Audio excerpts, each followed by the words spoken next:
Oh my god. Oh my god. Oh my god.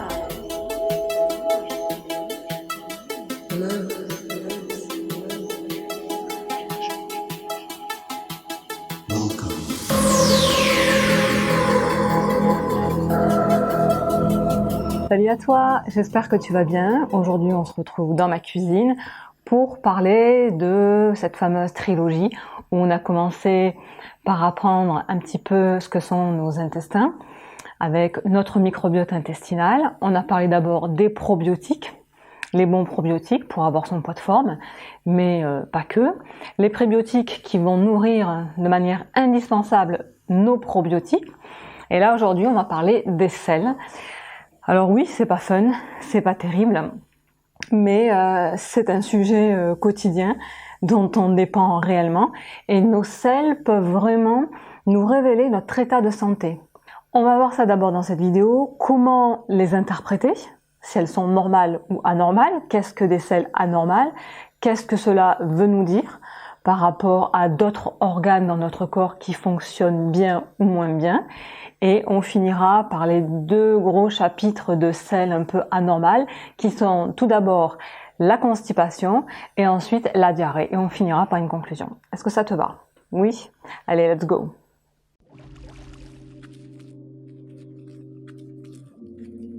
Donc, en société, les sels sont un sujet tabou. Et pourtant, tous les jours, on attend ce moment d'aller déféquer parce que cela nous fait du bien et cela nous montre qu'on est en bonne santé. Reprenons depuis le début, d'accord? Comment ça commence cette affaire-là?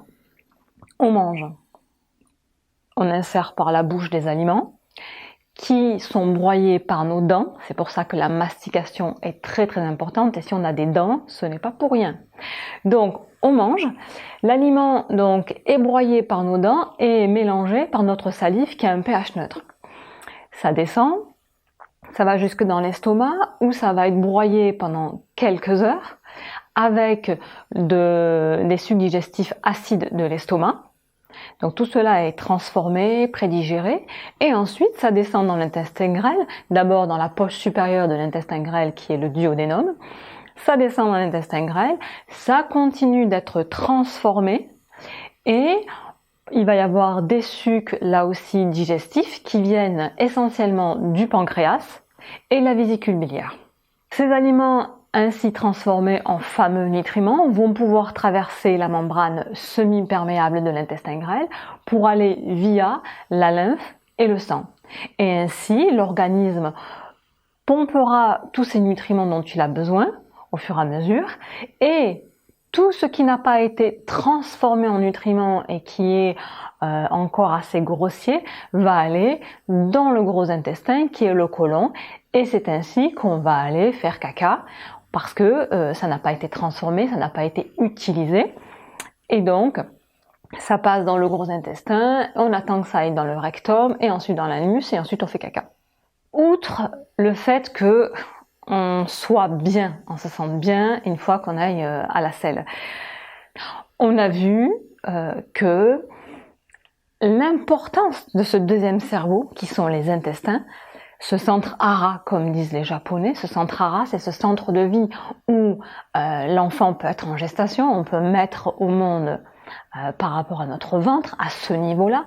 Donc il y a vraiment une force vitale puissante au niveau du ventre, des intestins. Et il y a aussi, on a vu, le fameux système immunitaire représenté à environ 60 à 70% et certains disent même 80% des cellules immunitaires. Moi, je dirais environ en moyenne 70% des cellules immunitaires qui se trouvent dans ces intestins. Donc, quand on a une anomalie, c'est-à-dire qu'on va à la selle et qu'il y a un truc qui est pas normal, qui cloche, c'est pas comme d'habitude, on y va moins fréquemment, ou bien on y va plus fréquemment, ou bien il y a des couleurs, des odeurs, quelque chose d'anormal, eh bien ça va parler à notre entendement de il y a quelque chose qui cloche. Soit on a mal mangé, soit on a fait un truc pas terrible, soit il y a un organe qui est défaillant dans notre organisme. Et le fait de pouvoir analyser nos selles, eh bien cela nous renseigne fortement. Donc on va s'appuyer sur l'échelle de Bristol. dans cette vidéo notamment, l'échelle de Bristol, appelée aussi les sels de Bristol. Et en fait, c'est à l'université de Bristol au Royaume-Uni qu'a été créée cette échelle, c'est-à-dire que ça nous montre différentes selles de 7 types, voilà, de selles humaines, et on va pouvoir avec ça dire où on en est et notre état de santé. La fréquence dont nous allons à la selle, c'est pas une norme, c'est-à-dire qu'il y a des personnes qui vont y aller de 1 à 3 fois par jour, c'est leur habitude, et d'autres qui vont y aller tous les 2-3 jours, c'est leur habitude. Selon ce qu'ils mangent, c'est-à-dire si une personne elle mange comme un moineau, c'est sûr qu'elle ira moins à la selle. Et selon une personne qui est végétarienne ou carnivore, il n'y a pas le même transit non plus. Donc, il y a plein de facteurs différents qui font qu'une personne va plus ou moins à la selle. Il n'y a pas de norme dans la fréquence, ça dépend de chacun et de ses habitudes. Quand tout va bien, on va à la selle normalement, que ce soit 1 à 3 fois par jour. On va à la selle, selon l'échelle de Bristol, on a le type 3 et 4, elles sont normales, elles sont bien formées, bien moulées, avec craquelure ou lisse, elles sont d'une belle couleur marron, donc tout va bien, on se dit on a un bon transit et tout se passe bien dans notre corps. Je tiens à préciser que nos selles ont à peu près 80% d'eau et 20% de matière sèche. Donc, on va sortir de cette échelle de Bristol.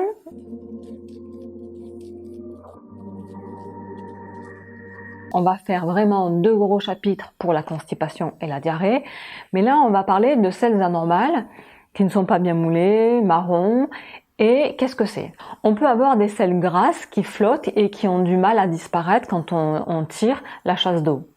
Ça peut soit dire on a mangé trop de lipides dans notre alimentation, soit on a eu une mauvaise digestion pour les assimiler, ces lipides. Souvent, quand on a ces selles grasses, c'est accompagné de douleurs abdominales, de diarrhée. Alors ça peut révéler un dysfonctionnement du pancréas quand on a ces selles grasses, parce que il produit des enzymes, et notamment les lipases, qui permettent de diluer ces graisses afin de les rendre consommables par nos intestins. Donc si nos selles sont grasses, peut-être qu'on a un problème, un dysfonctionnement du pancréas, où il y a un manque d'enzymes pour pouvoir consommer par les intestins ces graisses. Ensuite, on peut avoir, alors ça c'est anodin, des selles colorées. Selon ce que tu manges, tes selles vont prendre la couleur de ce que tu as ingéré. Par exemple, si tu manges quelque chose de vert, des légumes verts, des épinards, tes selles, tu peux les trouver plus vertes que d'habitude. Si tu manges quelque chose de rouge, tel que la betterave, tes selles vont se colorer en rouge. Si tu as mangé trop de viande, tes selles peuvent être plus brunes. Et, on en parlera tout à l'heure, mais plus odorantes. Donc, selon ce que tu manges, donc, elles vont prendre une certaine couleur, et cela est normal et sans danger. En parlant de couleur, on va parler des selles noires, dites aussi charbonneuses. Donc il t'est peut-être arrivé, moi j'ai déjà pris des compléments en fer, quand tu as une carence en fer, j'avais pris des compléments, et forcément, comme le fer a du mal à être absorbé par le tube digestif, tes selles vont avoir cette couleur noire. C'est normal quand tu fais une supplémentation en fer. Moi c'est ce qui est arrivé, j'avais un complément en fer, faiblement dosé, non seulement ça me constipait, ça me faisait des petits crottins noirs, et donc du coup ça me donnait une constipation. Et j'ai pris un autre complément en fer, en plus, beaucoup plus dosé en fer, mais avec le bon excipient, et du coup, effectivement les selles étaient un peu noires, mais pas de constipation. Donc il faudra être suffisamment intelligent et comprendre que ce que tu ingères, ça va avoir une influence. Soit des fois le complément ou le médicament est bon ou pas bon, donc on en parle à son médecin ou à celui qui te traite, un naturopathe ou autre, pour changer, pour que tu n'aies pas d'inconvénients, que ce soit diarrhée, constipation, et après la coloration est normale selon ce que tu prends. Après, tu peux très bien avoir ces selles charbonneuses, noires, mais là, ça peut indiquer qu'il y a un saignement dans l'estomac, ou bien que tu as une ulcère, donc des traces de sang sont arrivées dans tes selles, et là, ça t'indique vraiment qu'il y a un problème de sang à ce niveau-là. Soit il y a un problème avec des bactéries, la prise la prise de certains médicaments qui peuvent avoir un effet qui fait que tu rejettes quelque chose. Et donc là, tu avertis ton médecin parce que c'est vraiment anormal et très dangereux que d'avoir du sang dans ces selles. Ensuite, tu peux avoir tes selles et tu peux avoir, tu sais, comme des mucosités blanchâtres, très épaisses, des glaires. Donc si ça perdure trop dans le temps, ça t'indique que soit tu as une inflammation du côlon, soit tu as une infection bactérienne. Donc à prendre en compte si tu as ces glaires un peu trop longtemps, trop épaisses, trop gluantes, autour de tes selles. Tout à l'heure, on parlait des selles charbonneuses, donc il peut y avoir des selles noires dues à un saignement, mais il peut y avoir aussi des selles beaucoup plus rouges, d'un rouge vif, et là, ça montre vraiment qu'il y a un saignement beaucoup plus important. Ça peut être dû soit à des hémorroïdes, soit à des fissures anales, soit au SCI ou SII, selon que tu dises syndrome du côlon irritable ou syndrome de l'intestin irritable. Mais ça peut aussi te prévenir qu'il y a un éventuel cancer de l'intestin quand tu retrouves ces saignements assez rouges vifs dans tes selles. Donc ça te met déjà en alerte pour prendre les devants, avertir ton médecin et faire ce qu'il y a à faire pour soigner cela au plus vite. Alors parfois il y a des selles, alors une selle normale, comme on l'a dit, elle est moulée, marron, fissure ou pas fissure, lisse, elle ne sent pas normalement. Elle a une odeur mais très faible.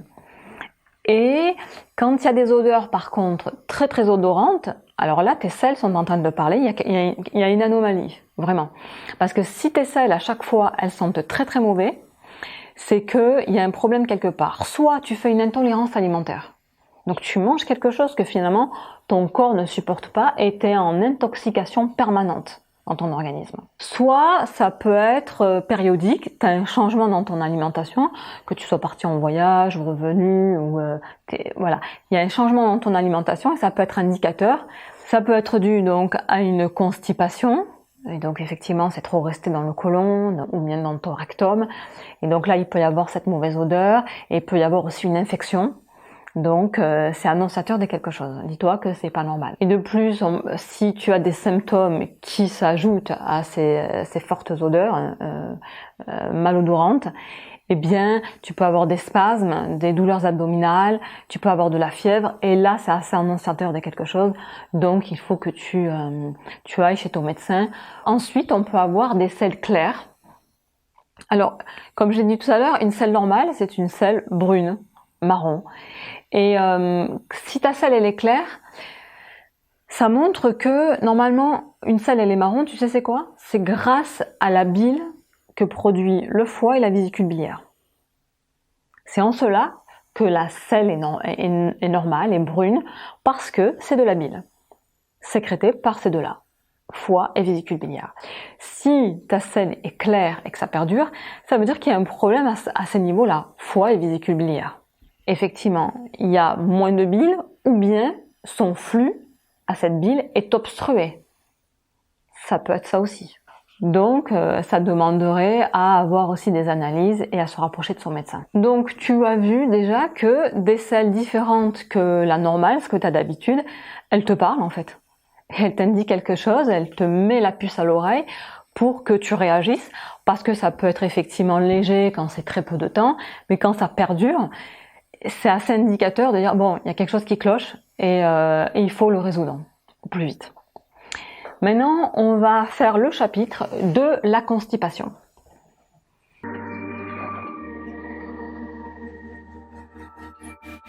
Selon l'échelle de Bristol, on voit type 1, type 2, donc une constipation soit en petit boule de lapin, soit un peu plus formée mais très très cassée en forme de saucisse.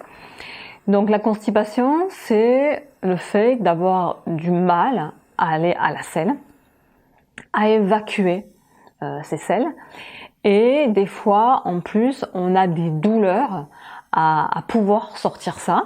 On dit qu'on est constipé si on va moins de 3 fois par semaine à la selle. On commence à connaître une constipation. Et surtout, tu sens que tu es constipé quand tu y vas et que tu forces, que tu as mal, tu fais des efforts incroyables et que ça sort pas. Ou ça sort, mais difficilement et douloureusement. Alors, il y a 3 sortes de constipation. Il y a la constipation passagère, constipation aiguë, occasionnelle, ça veut dire que ça va être de quelques jours à quelques semaines, ou par rapport à un voyage, par rapport à la grossesse, par rapport à un changement d'alimentation. Donc, tu vas connaître cette constipation passagère parce qu'il y a eu un changement dans ta vie et tu as cette réaction-là. Donc, au bout de quelques jours, quelques semaines, tu arrives à bout de ça et c'est bon. Ensuite vient la constipation chronique. Chronique, là, ça veut dire que ce problème il perdure depuis plus de 6 mois, que tu vas à la selle difficilement, moins 3 fois par semaine, des fois peut-être un peu moins. Et ce qui s'enchaîne, c'est que tu vas à la selle moins d'1 fois par semaine, et ça, on appelle ça la constipation sévère. Alors, on voit 2 sortes de constipation, soit terminale, soit de transit. Je vais prendre la terminale. Terminale, ça veut dire à la fin de, donc ça veut dire on touche le rectum. Et là, c'est un problème d'évacuation. C'est une constipation d'évacuation terminale. Ça veut dire que les selles vont rester longtemps au niveau du rectum, proche de l'anus, et on va avoir du mal, on va faire des poussées fortes. On sent que c'est là, mais on a du mal à éjecter ça. Donc ça, c'est vraiment la constipation terminale d'évacuation. Ensuite, il y a la constipation de transit ou de progression. C'est-à-dire que là, les selles, elles vont rester pas mal de temps, assez longtemps, dans le côlon. C'est assez pénible parce que ça fait des selles dures. Tu vas à la selle moins 3 fois par semaine, mais tu vas quand même évacuer. Le plus souvent, quand tu as la constipation, c'est des ballonnements, c'est des gaz, c'est des spasmes, c'est voilà, tous ces problèmes intestinaux qui ne font que s'accroître. Alors, la constipation. Donc, on revient à la digestion. Dès que tu manges, en fait, il y a un mécanisme qui se met en place de manière totalement naturelle qui fait que tes intestins vont se contracter pour pouvoir faire avancer les aliments dans ton tube digestif. Donc, ces contractions, vous connaissez, dans l'intestin, ça s'appelle le péristaltisme. Donc, dès que tu manges, tes intestins vont enclencher ça pour faire avancer les aliments tout le long du tube digestif. Lors d'une constipation, qu'est-ce qui se passe? Ces contractions, elles se ralentissent. Elles se ralentissent et elles sont plus faibles. Donc, si bien que tout est au ralenti et ça va provoquer une constipation. Donc, le plus souvent, c'est soit une mauvaise alimentation parce qu'il y a un manque de fibres. On avait parlé lors de la précédente vidéo des prébiotiques et de ces fibres solubles et insolubles nécessaires à notre alimentation pour déjà avoir un bon transit, mais aussi pour fournir la bonne nourriture à nos probiotiques. Les fibres, tu les retrouves un peu partout. Si tu manges des légumes, que tu manges des crudités, donc des légumes cuits, des légumineuses, des noix, très riches en fibres. Après, il faut voir que si tu n'as pas le syndrome du côlon irritable, parce que ça, ce sont des aliments que tu vas devoir manger petit à petit, à les réintroduire dans ton alimentation avec prudence, avec patience, pour ne pas connaître tous ces maux que tu connais habituellement. Mais on fera une vidéo sur le syndrome du côlon irritable, parce que ça touche de plus en plus de personnes, et notamment de femmes. Donc ça sera traité ultérieurement. Alors ces fibres, tu peux les avoir dans les pruneaux, les jus de pruneaux qui contiennent du sorbitol, qui est un laxatif naturel. Tu peux les avoir dans les algues, qui sont délicieuses, donc voilà. Surtout des céréales entières complètes, très très riches en fibres. Tu évites les alcools, tu évites les boissons caféinées parce que ça déshydrate fortement le côlon. Donc on a vu, lors de la grossesse, tu pouvais connaître la constipation parce que la femme, donc c'est souvent cette constipation de cause hormonale, c'est-à-dire que lors de la seconde moitié, donc la deuxième moitié du cycle menstruel, la femme produit plus de progestérone. Et cela rend les intestins plus paresseux. Tu peux être constipé parce que tu es alité, soit parce que tu es en convalescence, tu as été malade, donc tu es alité, et le fait d'être sédentaire, ça ralentit un petit peu tout ça, par manque d'exercice physique, donc tu peux connaître cette constipation. Le stress, l'anxiété, donc ce n'est pas la cause Ouais, comme on dit pour le syndrome du côlon irritable, le stress n'est pas la cause de cette maladie fonctionnelle, de cette anomalie fonctionnelle, mais ça n'aide absolument pas que d'être anxieux, parce que ça va provoquer encore plus de douleur, encore plus de spasmes, et comme tu vas te focaliser psychologiquement sur la chose, au lieu de faire avancer, ça va freiner encore plus les choses et tu vas être constipé. Après, si tu prends certains médicaments, ça va te constiper. On pense aux antidépresseurs, aux opiacés, aux psychotropes. Ça donne de la constipation. Il y a des nouveau-nés, des jeunes enfants qui les mamans peuvent connaître ça. Ils sont vraiment constipés. Ils sont vraiment les petits constipés. Et donc ça peut être un indicateur d'une maladie, la maladie de Hirschsprung. Donc, ça peut mettre la puce à l'oreille et nous indiquer que ça peut être cette maladie-là. Bien sûr, si on en revient à l'alimentation au manque de fibres, ça peut être un excès donc d'alcool et une déshydratation, c'est-à-dire que tu ne bois pas suffisamment. Normalement, tu dois boire 1,5 litre par jour minimum et tu complètes le reste jusqu'à 3 litres avec tes aliments riches en eau qui vont compléter ça. Donc, tu vas vraiment t'hydrater. Et ça va aider, ça va éviter à ce que tu sois constipé. Après, il y a les maladies métaboliques, les maladies neurologiques telles que Parkinson, qui font que la constipation peut être présente chez ces individus étant atteints de cela. Donc, on a vu que la constipation, soit elle est bénigne, parce que il y a un manque de fibres dans ton alimentation ou un manque d'hydratation, donc tu peux pallier à ça. Mais parfois, elle peut te dire que effectivement, tu as une maladie, donc telle que Hirschsprung pour les enfants. Tu peux avoir, comme on a vu tout à l'heure, si tu as des selles rouges vifs, même dans ta constipation, que c'est un cancer du côlon. Si tu vois que tu as une perte de poids, si tu vois que de plus en plus tes selles, elles se réduisent en volume, donc là, c'est aussi indicateur. Et donc tout ça, ça te dit que tu as un problème de santé et qu'il faut aller consulter. Si tu pousses trop fort, ça peut te donner des hémorroïdes.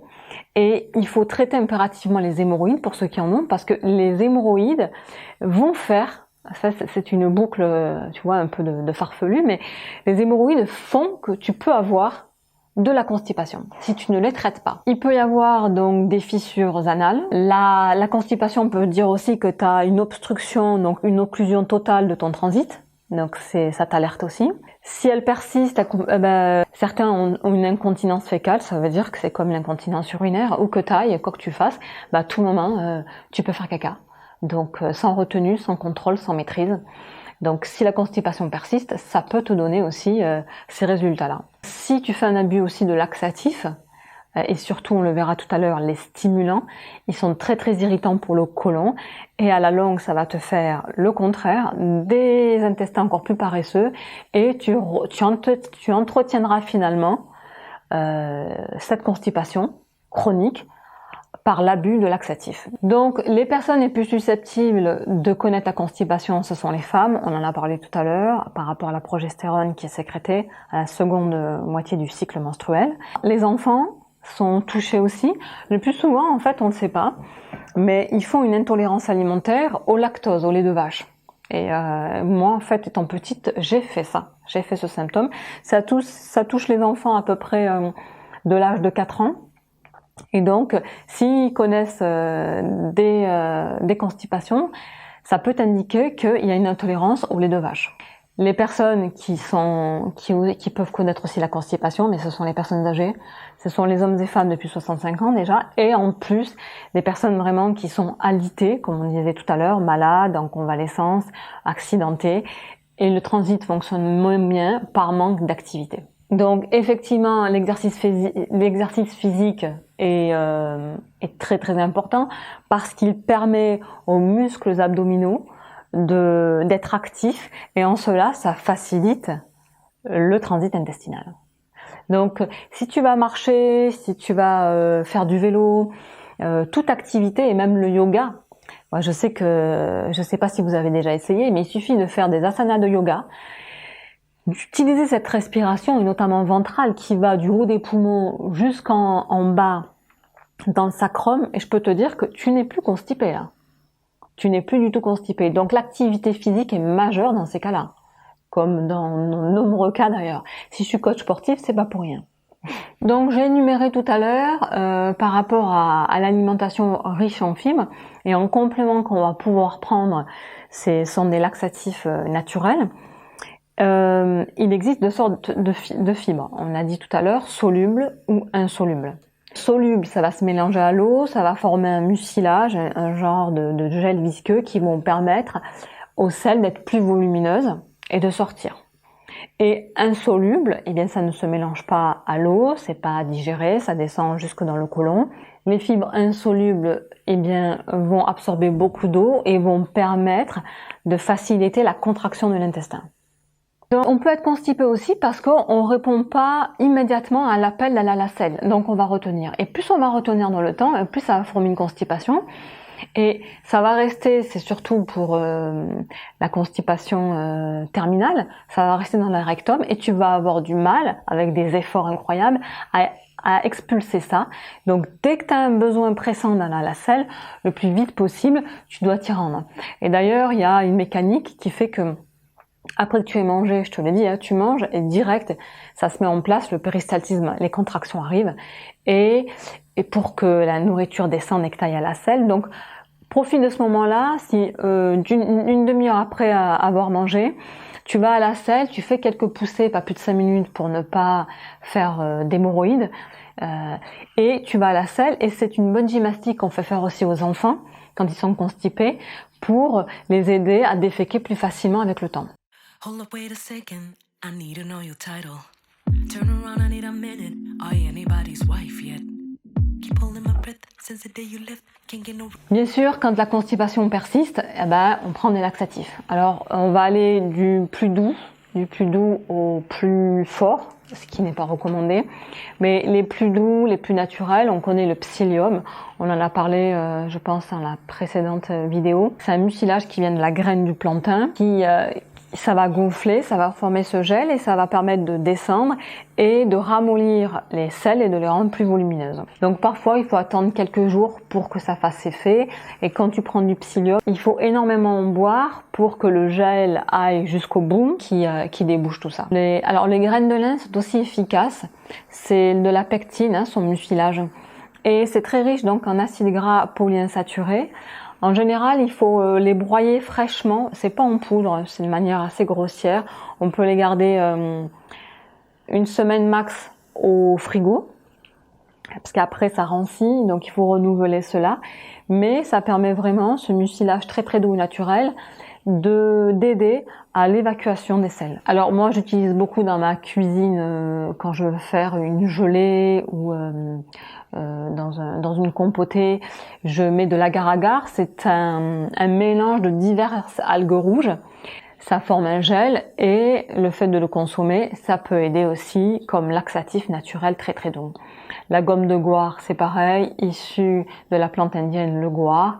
Et ça aussi, on peut l'utiliser comme traitement naturel. Le konjac aussi, enfin le glucomanane de konjac permet aussi d'avoir une fréquence plus importante d'aller à la selle et une amélioration nette du transit intestinal.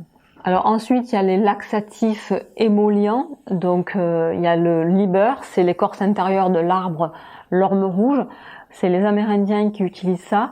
Et ça peut servir de laxatif doux et de nourriture émolliente qui vont faciliter le drainage, d'évacuation du transit intestinal. Qui ne connaît pas les laxatifs osmotiques? Vous savez, c'est les sels quand on utilise du chlorure de magnésium.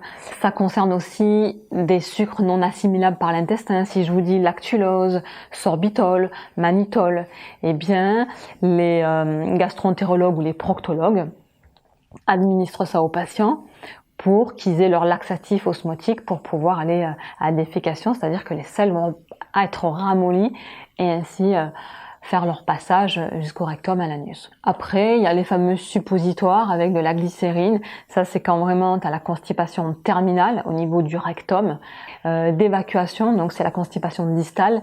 Et là, tu peux mettre un suppositoire à la glycérine pour pouvoir aller déféquer. Donc, si tout cela ne marche pas, là, tout ce qu'on vient de voir, les laxatifs émollients, les laxatifs osmotiques, et dans un premier temps, c'est vrai que je l'ai pas dit, mais c'est les laxatifs de lest ou de masse, avec ces plantes naturelles, eh bien, le gastroentérologue, le médecin généraliste, va administrer un laxatif stimulant, soit d'abord un laxatif lubrifiant à base de paraffine et de vaseline, soit par voie orale ou rectale, soit un laxatif stimulant qui est très très irritant pour le côlon. Il faut pas dépasser plus de 10 jours à le prendre, parce que sinon tu vas vraiment avoir l'effet contraire, c'est-à-dire que tes intestins vont être beaucoup plus paresseux qu'à la base. Et ce type de laxatif stimulant, la plupart du temps, il renferme des antranoïdes ou bien des antracéniques.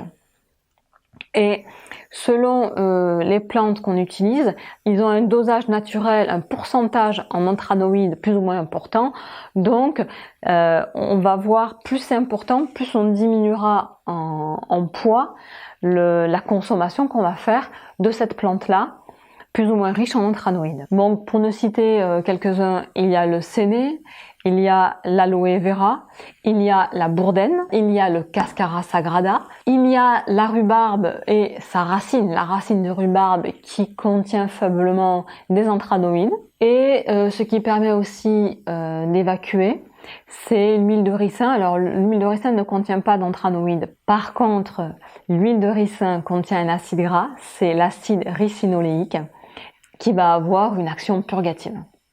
On peut traiter bien sûr par des thérapies, une massothérapie, vraiment masser au niveau du côlon, qui soit de l'ascendant au descendant jusqu'au rectum. Donc on peut faire une massothérapie, soi-même ou par un professionnel. De la réflexologie plantaire, c'est-à-dire les points réflexes au niveau de l'intestin et parfois d'autres organes pour pouvoir aider à l'évacuation des selles.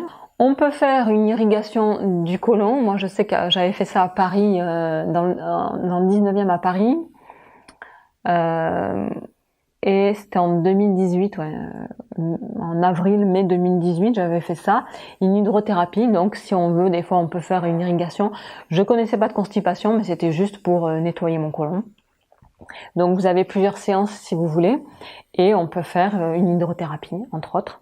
Et on va repartir sur les probiotiques. On peut faire un traitement de la constipation par les probiotiques. Les plus connus qui vont augmenter la fréquence des selles, ça va être l'Escherichia coli Nisl 1917, Bifidobacterium animalis, et je vous mets la notation plus précise ici.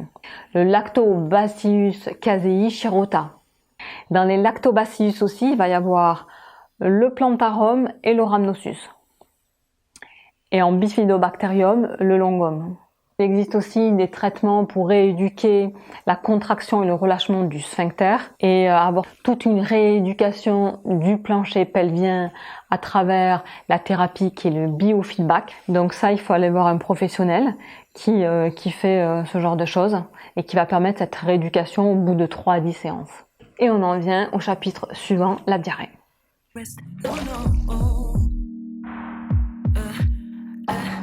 Les causes de la diarrhée, c'est l'inverse de la constipation, c'est que les contractions de l'intestin sont beaucoup plus rapides et plus fortes. Donc du coup, tout va très très rapidement, les aliments vont arriver dans l'intestin ne va pas prendre le temps de connaître ces informations, et au lieu d'absorber l'eau des aliments, il ne va pas avoir le temps puisque les contractions sont trop rapides et fortes, donc toute l'eau va être expulsée et ça forme de la diarrhée. Il peut y avoir aussi un passage anormal d'eau et de sels minéraux qui proviennent du corps par la barrière intestinale. Donc le plus souvent, la diarrhée, elle peut être donc aiguë, c'est-à-dire que c'est sur 1-2 jours, parce qu'on a ingéré, ou un peu plus de jours, parce qu'on a ingéré une alimentation intoxiquée, ou bien une eau polluée. Donc ça, on peut avoir une diarrhée. Donc en rien prenant, juste en laissant le corps faire, on évacue tout ça. On s'hydrate beaucoup parce que lors d'une diarrhée, on peut perdre énormément d'eau. Donc la diarrhée, on le voit selon l'échelle de Bristol, 5, 6, 7. D'ailleurs, moi, j'ai ici mon schéma. Une tendance à la diarrhée, une diarrhée et selle entièrement liquide. Effectivement, on voit ça. Je vous le mets ici. Donc cette diarrhée, soit c'est parce que c'est la diarrhée de la tourista, c'est-à-dire qu'on est parti en voyage, on a mangé quelque chose de nouveau, on a un décalage horaire, on est stressé, on a bu une eau qui était peut-être polluée avec des bactéries. C'est la diarrhée, c'est la tourista, c'est la diarrhée du voyageur. Quand on part en voyage, mieux vaut faire bouillir son eau, boire en bouteille, ne pas manger de viande crue, de crudité, dans les banquets qui sont à température ambiante, tous les aliments là, éviter tout ça. Donc il y a des précautions à prendre. On peut connaître aussi à la maison, on a vu dernièrement à travers des chocolats et des pizzas, on peut connaître une diarrhée infectieuse due à, par exemple, la salmonelle dans une volaille ou bien dans une viande, on peut avoir l'Escherichia coli qui peut être fatale pour le coup. Donc ce sont des diarrhées infectieuses à prendre en considération, qu'on doit traiter. Donc aller proche de son médecin pour être traité. Les précautions à prendre, c'est quand on a ce genre de diarrhée infectieuse, c'est se laver régulièrement les mains avant de toucher un quelconque aliment, s'isoler soi-même si on est malade ou isoler ses enfants parce que c'est vraiment des virus très très contagieux, boire de l'eau en bouteille ou bien bouillie, comme je l'ai dit tout à l'heure, éviter les banquets, les grands banquets superbes, mais tous les aliments sont à température ambiante alors que ça peut être justement la production de pas mal de bactéries. Tous les produits à réfrigérer, les mettre au frigo. Voilà, ne pas les laisser comme ça. Faire gaffe à la date de péremption, la respecter. Faire gaffe aux produits laitiers, à ce qu'ils soient pasteurisés, parce qu'effectivement, le fait qu'ils ne soient pas crus mais pasteurisés, ça permet d'éradiquer les mauvaises bactéries. Ensuite, bien sûr, il y a la diarrhée qui est provoquée par la prise d'antibiotiques. Ça arrive. Souvent, il y en a qui prennent des antibiotiques. Soit, j'ai répondu à un commentaire il n'y a pas longtemps, là. 5 à 30% des utilisateurs de probiotiques connaissent une diarrhée. Parce que les antibiotiques, ça va provoquer tout un chamboulement, un déséquilibre de la flore intestinale. Ça peut s'aggraver. Des fois, on voit vraiment ça dans les milieux hospitaliers où une personne peut avoir la bactérie du Clostridium difficile qui aggrave la diarrhée. Donc là, il faudra la prise de probiotiques voulus et de prébiotiques pour rééquilibrer sa flore intestinale. Et bien sûr, la précaution à prendre, c'est ne prends pas d'antibiotiques quand tu n'en as pas besoin. Suis la prescription voulue, ça veut dire que si c'est tant de jours, c'est pas une plus, c'est pas un jouet, l'antibiotique. Ça peut vraiment avoir un impact sur ta flore intestinale. Donc, le temps qu'on t'a prescrit, ni plus ni moins. Et si tu peux éviter d'en prendre, selon ton médecin, tu n'en prends pas. Après, bien sûr, il y a la diarrhée due à une maladie chronique. On en a parlé tout à l'heure, le syndrome du côlon irritable, qui souvent, ça se joue alors le ping-pong entre la diarrhée, la constipation, des énormes douleurs après surtout avoir mangé, puisque le mouvement du péristaltisme se met plus en place dès que tu manges. Donc les personnes peut-être sont très très sensibles à ce mouvement-là du côlon, et il y a des spasmes, il y a des douleurs. Donc on peut connaître la diarrhée par rapport à cette maladie chronique-là. La maladie cœliaque, qui est l'intolérance au gluten, je vous avais fait la vidéo sur le gluten, je vous en avais parlé. La maladie de Crohn, quand on connaît une hyperthyroïdie, eh bien, on peut avoir des diarrhées. Et au contraire, tout à l'heure, je vous en ai pas parlé, mais souvent ceux qui connaissent une hypothyroïdie, de même, peuvent connaître la constipation.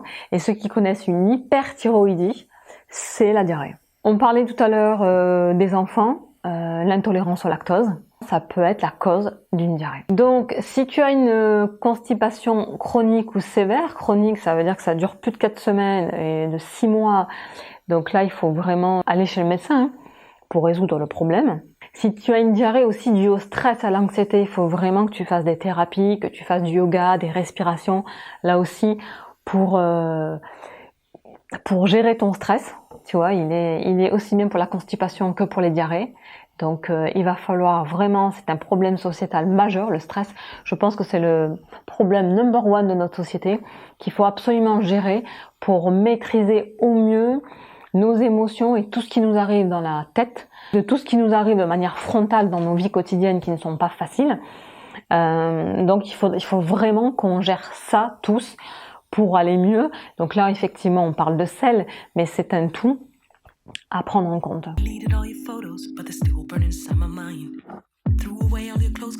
Donc, comme traitement pour cette diarrhée, on l'a vu tout à l'heure alimentairement, éviter des choses, mais ce qu'on peut faire, c'est qu'on peut y insérer aussi ce mucilage doux qu'on a vu tout à l'heure pour le psyllium, la constipation.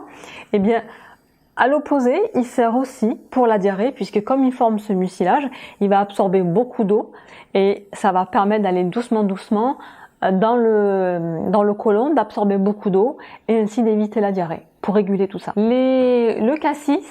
Le cassis en baie ou en jus contient énormément de tanins qui vont permettre de freiner la diarrhée, donc en tant qu'antidiarrhéique, ça va être assez efficace. De même que la myrtille séchée, qui grâce à ses pigments vont permettre d'atténuer la diarrhée. Il y a les infusions au gingembre qui vont être aussi très positives pour améliorer ce sort-là. On va éviter donc tout ce que je vous ai dit tout à l'heure comme aliments, mais aussi les jus d'agrumes, les friandises, les boissons gazeuses à répétition, là plusieurs verres, qui va faire que trop de sucre va enclencher une diarrhée, les plats épicés, la viande, tout ce qui est à base de blé, le pain, les pâtes, les pizzas, on évitera. Les sons trop riches en fibres, on ne prendra pas ça. Les céréales complètes, on ne les prend pas, c'est pour ça qu'on privilégie le riz blanc. On évitera les fruits et les légumes crus. Mais les fruits, on pourra manger les bananes. On évitera toutes les boissons riches en caféine. Ça déshydrate et alors qu'il nous faut quand même de l'eau avec la diarrhée parce qu'on en perd beaucoup. Et c'est une déperdition en eau et en sels minéraux. Bien sûr, comme pour la constipation, on peut prendre des compléments, des probiotiques qui vont permettre d'arrêter cette diarrhée. Les probiotiques les plus connus sont, de même que pour la tourista, c'est la diarrhée du voyageur, on peut la prendre en temps normal parce que ces souches-là probiotiques, ces ferments lactiques, ont un effet vraiment sur la diarrhée. Surtout de Saccharomyces boulardii, de Lactobacillus rhamnosus GG, de Bifidobacterium bifidum et des Lactobacillus acidophilus et Lactobacillus casei. On peut prendre ça entre autres. Bien sûr, j'ai eu un retour aussi de commentaires. C'est bien que si on peut se partager, et je mettrai peut-être dans certaines vidéos. Et on parlera peut-être des groupes sanguins. On pourra s'entraider là aussi, ça c'est d'autres sujets. Je vous mets pas tout dans le truc, mais c'est très intéressant selon les groupes sanguins de chacun. Certains groupes sanguins, il y a des prédispositions pour des ingestions d'aliments ou pas. Enfin, on en parlera tout ça. Et je pense que pour certains traitements qui sont bons pour des groupes sanguins, ça peut aussi donner des indications. On verra ça plus tard.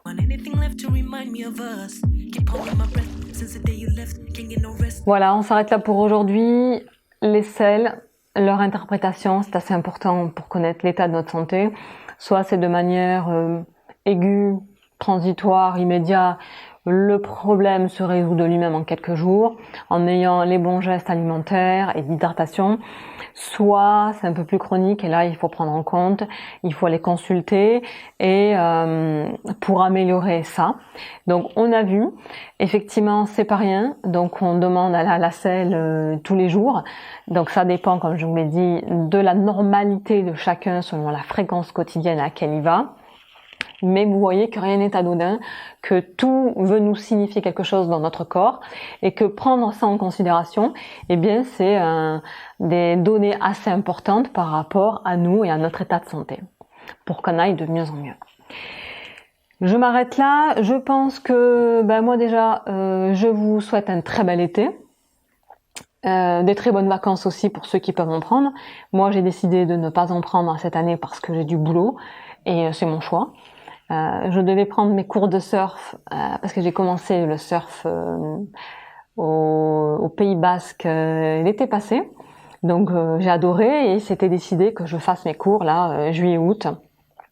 Mais voilà, j'ai pris une nouvelle décision, j'ai du boulot, j'ai des choses à fournir à la rentrée. Et donc j'ai décidé, voilà, j'irai faire peut-être 2 cours de surf en juillet, 2 cours de surf en août, et il y a un temps pour tout. Mais peut-être que d'ici là, voilà. Mais bon, voilà, je pense que pour moi les vacances ça va être niette, il y a un temps pour tout. Et donc sinon, toi, je te souhaite de très très bonnes vacances, un très bel été. On se voit pour la prochaine vidéo. On va faire un petit break avec les intestins, puisque finalement la santé, elle est holistique. Il faut prendre un tout. Il y a le mental et le corps. Donc là, on a parlé effectivement de l'hygiène de vie, notamment alimentaire, puisque si on parle des intestins, fatalement, on parle de l'alimentation, puisqu'on a vu avec le tube digestif cette transformation jusqu'au bout et jusqu'au sel, quand tout se passe bien. Mais là, à la prochaine vidéo, je veux qu'on aborde une thématique philosophique existentielle assez importante. Donc bien sûr, j'aborde la question philosophique. C'est une question de base qui va nous permettre de bien avancer sur, je ne vais pas dire tous les sujets de la vie, mais cette question fondamentale, il faut vraiment qu'on la traite ensemble, qu'on parle de ce sujet pour pouvoir comprendre mieux l'être humain et sa santé globale, mentale, émotionnelle et physique. Donc on traitera de ça la prochaine vidéo. Donc moi, quand je traite de philosophie, vous allez voir, je ne veux pas compliquer la chose. Je veux me faire comprendre de tout un chacun et j'aborde de manière très très simple. Je ne répète pas pour faire la nana hyper intelligente et érudite. Un tel a dit, Schopenhauer a dit, ou Spinoza a dit, et Emmanuel Kant a dit. Bon, ça fait super intelligent, hein, mais c'est pas ma méthode à moi. Ma méthode, c'est qu'un gamin de 4 ans puisse me comprendre. C'est ça. C'est d'être logique. Donc que ma logique, elle soit déductive ou inductive ou intuitive, tout ce que vous voulez, mais qu'il y ait un entendement très rationnel, logique et compréhensible par un gamin de 4 ans. Et en cela, je reprends la fameuse tirade du film que j'adore, vous l'avez peut-être vu, c'était dans les années 90, Denzel Washington et Tom Hanks, que j'aime bien dans Philadelphia, et Denzel Washington, qui est à ce moment-là l'avocat de Tom Hanks, qui dit « Dites-moi ça comme si j'avais 4 ans ». Mais c'est ça, c'est ça. C'est que si c'est vrai, c'est simple. Si c'est vrai, un raisonnement juste, ça doit être compris par une multitude. Il y a tellement de sujets. Donc mon parler sera simple pour qu'on me comprenne. Un parler philosophique qui parle à tous les êtres. C'est comme ça que je vais aborder les choses. Donc on parlera de ça pour vraiment comprendre notre santé globale, la santé de l'être humain, et ça passera nécessairement par cette thématique philosophique. Ok ? Je te souhaite encore un très très bel été. Sois zen, no stress, pas d'anxiété, sois cool, détendu, et je te souhaite le meilleur. Sometimes when I meet ya, I don't know what to say, no. So I try to read ya, I watch every move that you're making. You're stuck on my brain, I'm going insane, crying the rain, no, no. But deep down I know that you were just an obsession. Because if I play, I'll move it to the end, there's no question. You're stuck on my brain, I'm going insane, numb by the pain, no, no.